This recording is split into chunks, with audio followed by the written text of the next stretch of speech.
Hey, good morning, church family. It's day 9 of 25 in our YouVersion Bible app reading plan, Discovering Hope During Catastrophe.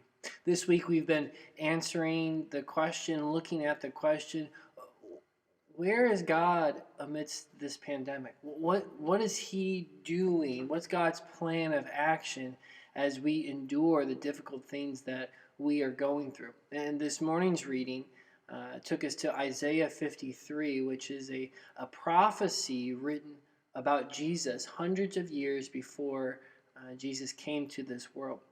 And in it, we see the heart of God, that He desires to be with us and suffer with us and empathize with us as we go through difficult circumstances in our lives.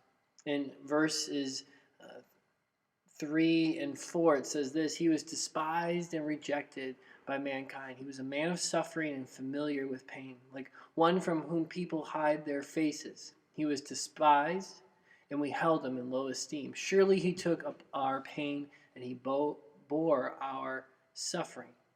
We see here in these verses is that it was God's plan all along for his son Jesus to take on the pain and suffering that our sin had brought into this world and made a sinful and broken world.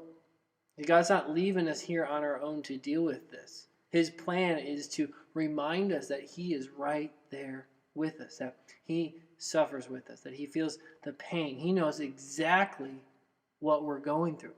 And it's something that we need to cling to every single day, because what can happen in a pandemic, what can happen when we're facing social unjust situations in our life, facing social unrest, when we're feeling discouraged or feeling full of despair, a lot of times those feelings we don't share with others. And we just kind of keep them bottled up. And we try to face it on our own. And we isolate ourselves. That's not what God wants. He doesn't want that, and He makes it clear that you aren't the only one suffering. I'm not the only one suffering. In fact, He suffers with us. He knows exactly what we're going through, and He feels that type of pain that we're going through. It's been interesting in this season of social injustices and racism being brought to the light in our country. That's been one of the challenges for myself, is to empathize with my black brothers and sisters, understanding what they are going through. Now, to extent I can empathize and hear them out and hear what they have to say and try to feel the feelings that they feel. But at the end of the day, I have never experienced racism like they have experienced racism. I don't experience injustice like they have experienced injustice. But what God is saying here is that no matter what anyone on this earth has gone through, He understands it perfectly. He gets it to a T. He not only is just trying to listen and learn. No. He's gone through it, and He's gone through it worse than us. And as we suffer right now, He suffers with us. He chooses to be right next to us as we go through these difficult circumstances. That's amazing.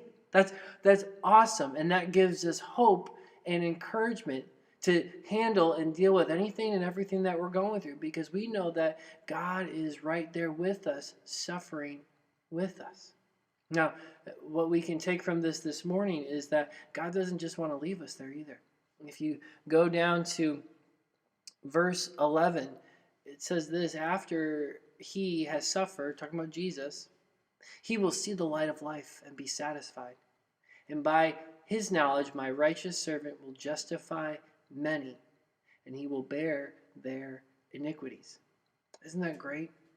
That Jesus stepped into the cross, stepped into this world, knowing He would suffer, even today, by sending His Spirit to be with us, suffers with us. But He did all that because the light at the end of the tunnel was this, is that people would be able to be justified, being made into right relationship with God. See, the suffering was worth it for Jesus, because He knew He would have an opportunity for you to be in relationship with Him, for me to be in relationship with Him by faith in His death and resurrection. And so as we end our time together, the hope and encouragement is this, is that what's God doing amidst this pandemic and the suffering that's going on? Well, he's reminding us that he suffers with us and that through the suffering, there's a light at the end of the tunnel. It's relationship with him.